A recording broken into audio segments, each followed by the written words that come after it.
Grey Zone Warfare, the game that is on everybody's mind at the moment. Well, we finally had some new info as Devlog 2 was released, and there's some awesome news.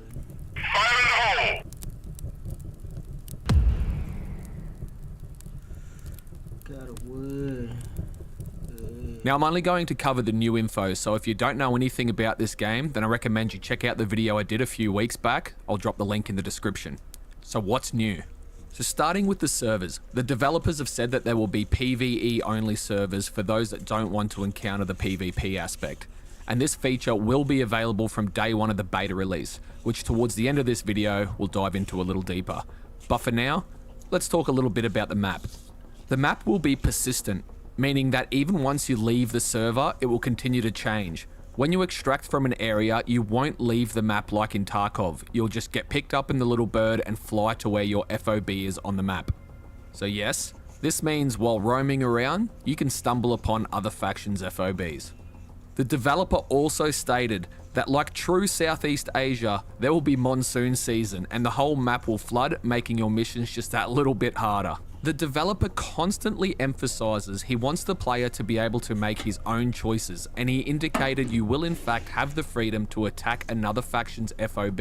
However, sticking to the element of realism, it will nearly be impossible to survive. Not sure how he'll achieve this, maybe endgame AI or booby traps. We'll have to wait and see for that one.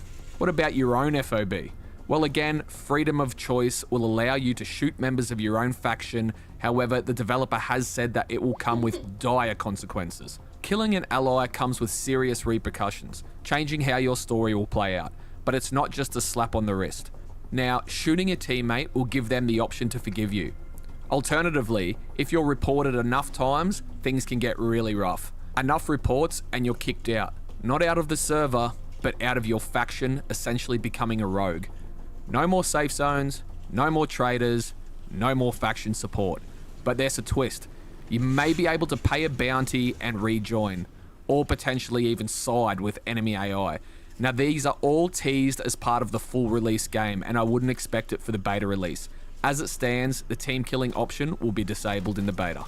Let's talk about the progression system. You will earn XP by exploring, completing quests, and facing AI enemies. Leveling up unlocks bragging rights, but not direct gameplay boosts. Instead, it will unlock cosmetic rewards so you can get that unique combat drip. Upon finishing quests, you'll be able to obtain rewards like gear, currency, or XP. Obviously, the more quests you complete for that trader, the better your rep will be with them. And the higher the rep, the more lucrative rewards that they'll offer after quest completion, allowing you to purchase superior gear and more. So this follows the typical RPG mechanics that should be familiar to all of you who play the looter-shooter genre. Now, the skill system on the other hand has me super hyped. Unlike traditional RPG mechanics where you accumulate points by repeatedly performing an action, creating a straightforward progression bar, the system in Grey Zone Warfare is way different.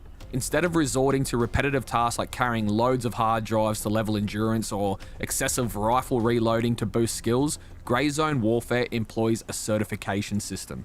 This entails demonstrating your actual proficiency in various game mechanics, such as medication and sniping through gameplay challenges.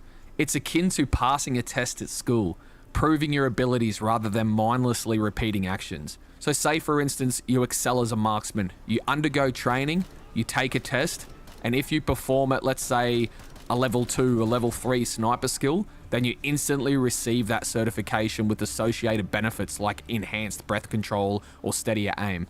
So what about the flea market of some sort? The developer acknowledged that there are plans for some form of player-controlled trade, but how this will play out, he's unsure of. The developer doesn't want to turn the game into a money simulator, just trying to trade and make money, detracting away from the story of the game. Fucking hackers. The one thing that can easily make or break a game. So regarding anti-cheat measures, anti-cheat is a significant concern for Madfinger Games, especially in a high-stakes game like Grey Zone Warfare, where the frustration of encountering cheaters is more pronounced due to the potential losses of your gear. As a starting point, Grey Zone Warfare plans to implement easy anti-cheat, which most of you will be familiar with. Additionally, the developer discussed the incorporation of machine learning anti-cheat solutions, which he claims can swiftly and accurately identify elements like macros and aim cheats. The goal is not only to detect and ban cheaters, but also trace their digital footprint.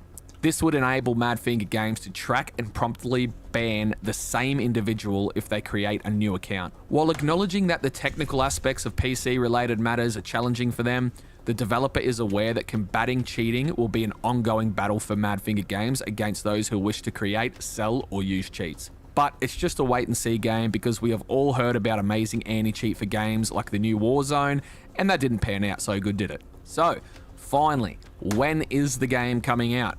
Well, Madfinger Games still project a Q1 release date for the open beta, which means we should have our little tactical fingers on it by the end of April, so it's not that far away. So that's all we have for this video. I hope you enjoyed it. Feel free to give it a like and drop a comment on what other tactical shooters you've been loving lately, and I'll be sure to check them out. I'm Timmy Tenders, stay tactical, and I'll see you in the next one.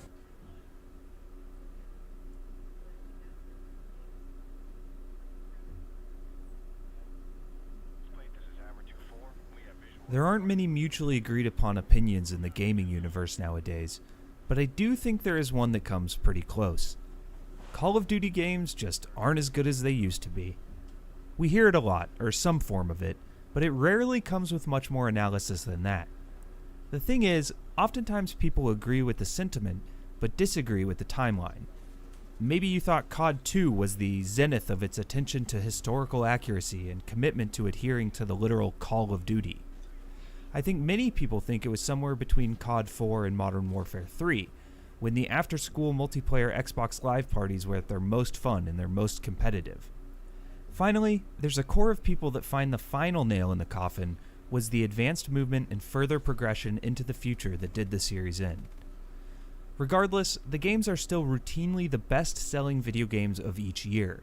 They are absolute entertainment institutions at this point, and while they have traversed hundreds of years in terms of their settings, one can still tell a Call of Duty game is a Call of Duty game within seconds upon seeing it, even the newer ones. There's a through line of ubiquitous and consistent design decisions that have created an absolute identity for what it means to be a COD game. Are we tired of that design? Has it been played out, or has the industry moved on?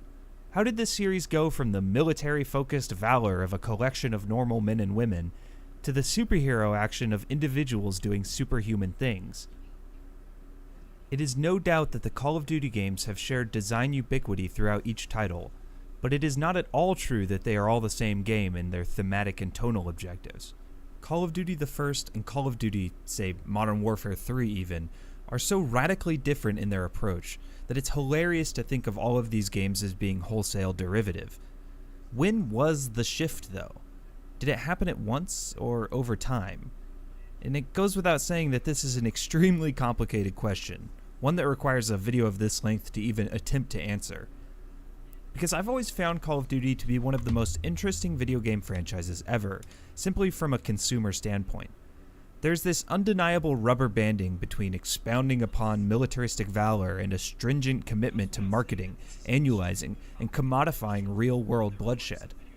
Much has been said about the ways in which Call of Duty has a less than virtuous relationship to war and colonialism, but it was not always this way.